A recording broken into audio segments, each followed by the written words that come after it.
Blue rare. Blue rare steak is cooked for less than 2 minutes total.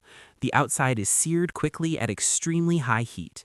The inside remains completely raw and cold. The internal temperature never exceeds 115 degrees Fahrenheit. It is called blue in France because the raw beef has a faint bluish tint before cooking. French butchers developed this style for customers who wanted maximum flavor from the meat itself without heat altering the protein structure. Most American steakhouses will cook it but won't recommend it. Ordering blue rare in a chain restaurant is a reliable way to make a server visibly uncomfortable. Rare. A rare steak reaches an internal temperature of 125 degrees Fahrenheit. The outside is seared and brown. The inside is red, soft, and warm but not hot. Most serious steak eaters consider rare the minimum acceptable doneness for a quality cut. The Maillard reaction, the chemical process that creates the brown crust, requires surface temperatures above 280 degrees. The crust and the raw interior exist simultaneously because heat moves slowly through dense muscle tissue. A properly rare steak is not undercooked. It is precisely cooked to a specific temperature that preserves moisture and texture that higher heat destroys permanently. Medium rare. Medium rare is the most ordered steak doneness in the world, and every professional chef will tell you it is correct. Internal temperature of 130 to 135 degrees Fahrenheit. The center is pink, warm, and slightly firm. The fat has begun to render, releasing flavor into the meat. The muscle fibers are relaxed enough to be tender, but not yet tightened by overcooking. When a steakhouse asks how you want your steak and you say medium rare, the kitchen takes you seriously. When you say well done, the kitchen sends out whichever steak has been sitting longest. This is not a secret. Medium. Medium steak reaches 140 to 145 degrees internally. The pink center is smaller and the meat is firmer throughout.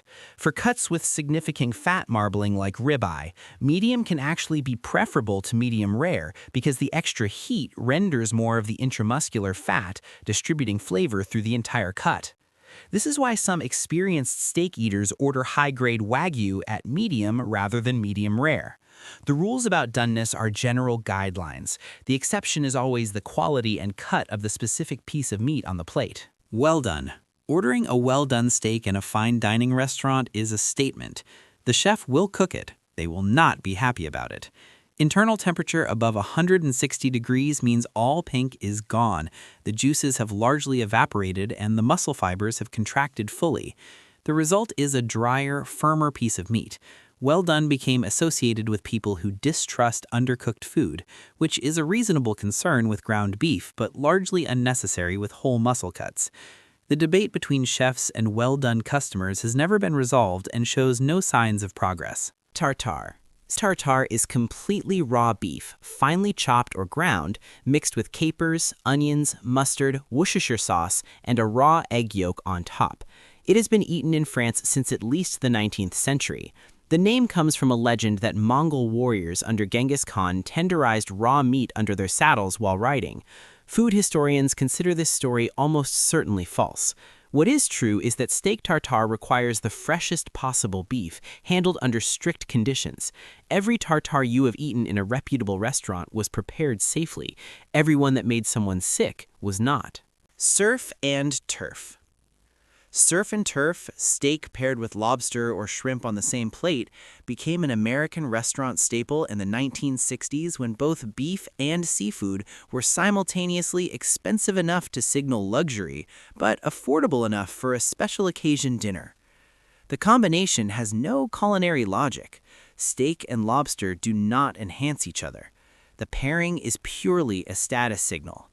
Ordering surf and turf communicated that you could afford both and chose not to choose. It became the default anniversary dinner at American steakhouses and has remained there for 60 years entirely on the strength of that original message. Steak frites. Steak frites, steak with French fries, is the national dish of Belgium, despite being most associated with French bistro cooking. The combination became standardized in Parisian bistros in the late 19th century as a simple, affordable meal that working-class customers could eat quickly. A thin steak, usually hanger or skirt, cooked fast at high heat, served with a pile of fries and a simple sauce, béarnaise, peppercorn, or butter. The dish spread globally through French culinary influence and is now on menus from Buenos Aires to Tokyo. The simplest possible combination of protein and starch became one of the most replicated meals in the world.